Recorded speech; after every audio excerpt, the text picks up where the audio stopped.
Partykeer kom ons op 'n teks af in die woord wat so wonderlik is, en jy lees hom al die jare verby, en dan skielik eendag kom jy op hierdie teks af, en dan skok hy jou tot in jou kaalvoete in, soos in my geval. En dit is hoekom ek weet nie of dit 'n reeksie gaan wees, of dit net een boodskapie gaan wees, maar ek noem dit die opstanding herbekyk. En ons lees daar 1 Korintiërs 15 vanaf vers 19. Indien ons hoop slegs vir hierdie lewe op Christus gevestig is ons die bejammerenswaardigste van alle mense. Ek lees uit die 2020 vertaling, ek lees weer. 1 Korintiërs 15 vers 20, en vers 19. Indien ons hoop slegs vir hierdie lewe op Christus gevestig is ons die mees bejammerwaardigste van alle mense. Ekskuus tog, hierdie is wat ons noem 'n gelaaide vers. Paulus raak hier iets, hy sê, indien ons hoop slegs vir hierdie lewe op Christus is. Nou, dit is een van daai verse wat 'n mens probeer maar vermy, want jy weet nie eintlik wat hy bedoel daarmee nie, maar kom ek maak dit nou 'n bietjie duidelik. Paulus sê, in hierdie wêreld het jy een mense lewe. In hierdie wêreld leef jy net een keer, om dit nou so uit te druk. Maar Paulus sê, as jou hele lewe hier op die aarde net gebaseer is op Christus Jesus, is jy die bejammerenswaardigste mens van alle mense. En hier praat ek nou sommer direk met die charismate en met hulle wat so lief is vir die prosperity gospel en die word of faith en die tekens en die wonderwerke en die Pinkstermense en al daai tipe goeders. Maar meer by uitstek wil ek praat met hierdie mense wat so vasgeval is in Jesus van Nasaret. Nou as jy kyk na wat Paulus hier sê, hy sê as jy in hierdie lewe net op Christus vertrou, is jy bejammerenswaardig, die bejammerenswaardigste mens van alle mense. Want die probleem is dat die Jesus wat vir ons geleer word in die Bybelskole en in die kweekskole is nie Paulus se Christus nie. Die Christus wat ons geleer word is Jesus van Nasaret, soos die kerk hom interpreteer en soos die kerk Jesus van Nasaret dogmatiseer. Want veral as jy kyk na die charismatiese beweging en die charismatiese instituut, hulle hele lewe draai rondom hierdie punt dat ek voorspoedig is in hierdie lewe. Maar Jesus is baie duidelik. Hy sê as jy jou beloning weg het hier op die aarde, is daar geen beloning meer vir jou in die hemele nie, want dan het jy klaar jou beloning ontvang. En dis presies wat Paulus hier sê. Hy sê as jou hele lewe op hierdie aarde net gebaseer is op Jesus van Nasaret, wat bedoel ek daarmee? Die mense bid en huil en snot en trane die hele tyd vir herlewing en herlewing en herlewing. Maar hoe definieer jy nou herlewing as jy nou vir hulle vra? Verduidelik jy nou vir my, hoe gaan jy nou herlewing definieer? Dan definieer hulle herlewing met tekens en wonderwerke, bid vir siekes, dooies opwek, spreek in tale ensovoorts en plus. So wat hulle na reg te doen is, hulle fokus op hierdie aarde net op Jesus van Nasaret. En dis die hele uitgang van hulle evangelie, is Jesus van Nasaret, en tekens en wonderwerke. Met ander woorde, Hulle baseer hulle hele lewe op 'n Jood wat eenmaals gelewe het op hierdie aarde onder die wet en tekens en wonderwerke gedoen het vir die huis van Israel. Hy het nie gekom vir die heidene nie.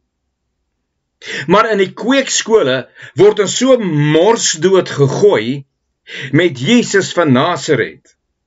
In die Bybelskole word ons geheel en al oorweldig met Jesus van Nasaret. Maar die Jesus waarvan Paulus hier praat, is nie die Jesus van Nasaret nie. Luister wat sê hy. Hy sê hierso, indien ons hoop slegs vir hierdie lewe op Christus gevestig is ons die bejammerenswaardigste van alle mense. Maar nou kan jy vir my sê, ja, maar die mense moet tog tot bekering kom en hulle moet tog na Jesus toe kom, hulle moet tog vir Jesus aanneem. Ja, maar watter Jesus neem hulle aan en waardeur word hulle gered? As ek nou vir jou daai vraag moes vra en jy kon nou met my interaktief kommunikeer en ek sou nou vir jou vra, wat se Jesus is dit waartoe jy jou bekeer en watter Jesus is dit wat jou red? Dan gaan jy 10-1 vir my sê en ek sal my bietjie geld wat ek verdien sal ek daarop wet. Jy gaan vir my sê, ja, maar dis Jesus wat op die kruis vir my gesterf, vir my sonde gesterf het en. Maar dis nie die Jesus waarvan hy hier praat nie.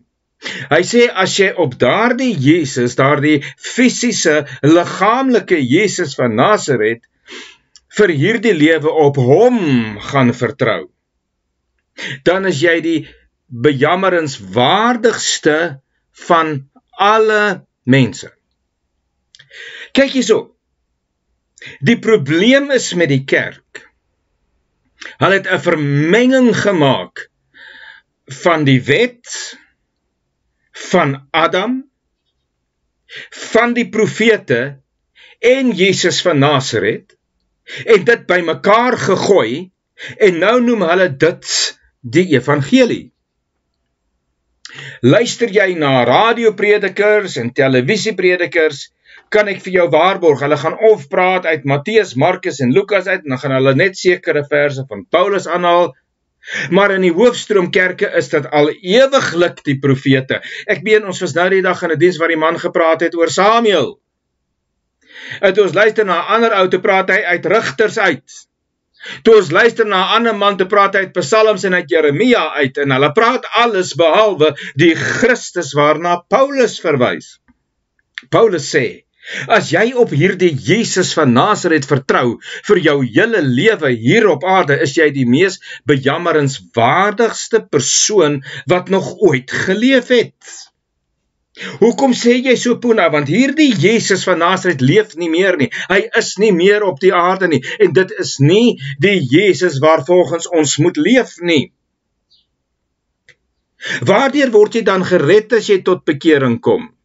Dis nie die bloed van Jesus nie, want die Bybel is ontsaglik duidelik daarop, dat dit is nie die bloed wat jou red nie, maar dit is die bloed van Jesus wat jou reinig, wat jou heilig en jou verlos. Maar dis nie wat jou red nie. Maar die mense word geleer, dat as jy hierdie Jesus van Nasaret bely, en sy kruisdood bely en sy bloed oor jou bely, dan is jy gered. Ek is jammer, jy's nie gered nie. Nou praat hulle ook van hierdie Jesus van Nasaret die hele tyd, en jy moet die hele tyd probeer wees soos hy, jy moet probeer strewe na hom, en jy moet probeer strewe om soos Jesus van Nasaret te wees. Dis 'n godsonmoontlike ding. Nie eers die Heilige Gees gaan jou help om soos Jesus van Nasaret te wees nie. Dis nie sy werk nie. As jy verwag, my dierbare, dat die Heilige Gees vir jou gaan moet lei om te wees soos Jesus van Nasaret, you've got to wake up and smell the coffee. Hy gaan jou nie daarin lei nie.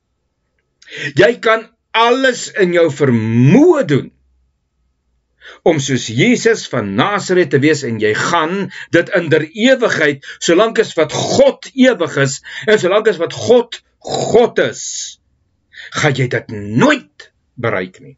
Jy gaan dit nooit behaal nie, want dit is nie in jou nie.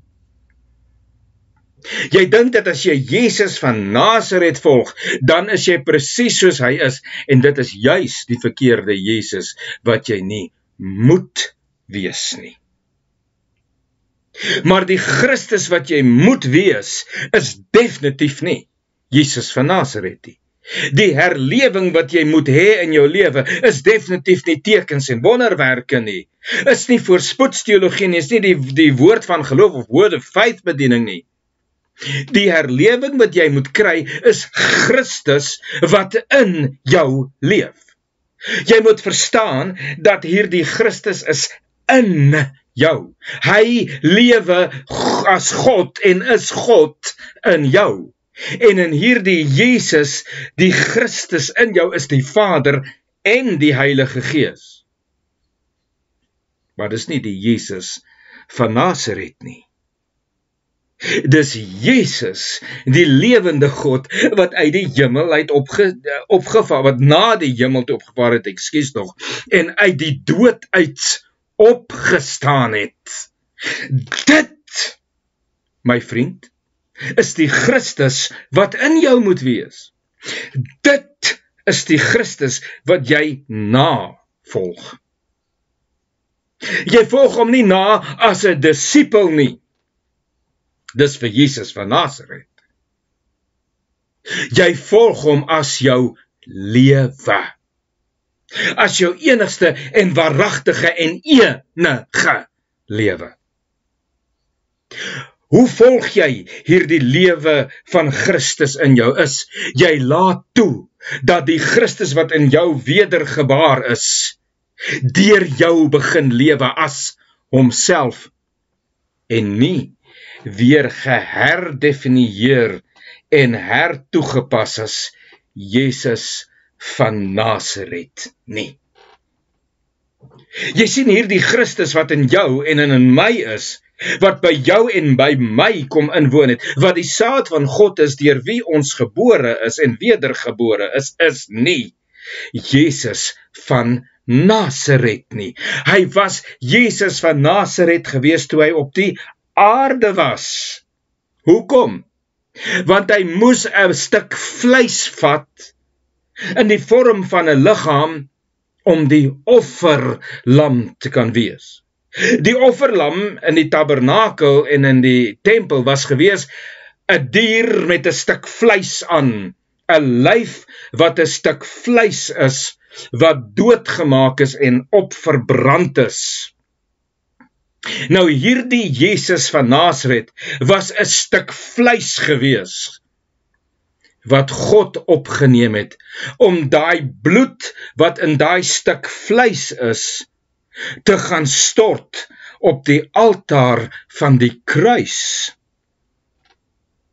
Want in daardie bloed, wat in daai stuk vleis was, as Jesus van Nasaret, daardie bloed wat uitgestort is wat jou vergewe, wat jou reinig en wat jou heilig verklaar voor God en die sonde geheel en al uitgewis het.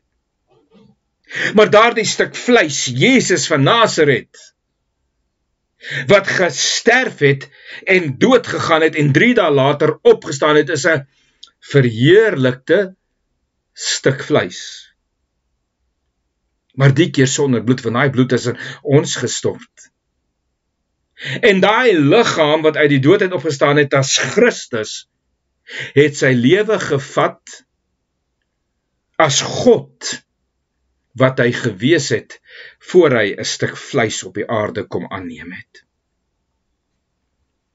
Jy moet verstaan, dat as jy gaan vertrou op hierdie stuk vleis met die naam van Jesus van Nasaret, vir jou hele lewe op hierdie aarde, is jy, wat sê Paulus, bejammerenswaardig. want hierdie Jesus van Nasaret was nog nooit God se doel vir jou gewees nie. Nou ja, ons praat volgende keer verder. Like, subscribe en stuur aan. Totsiens.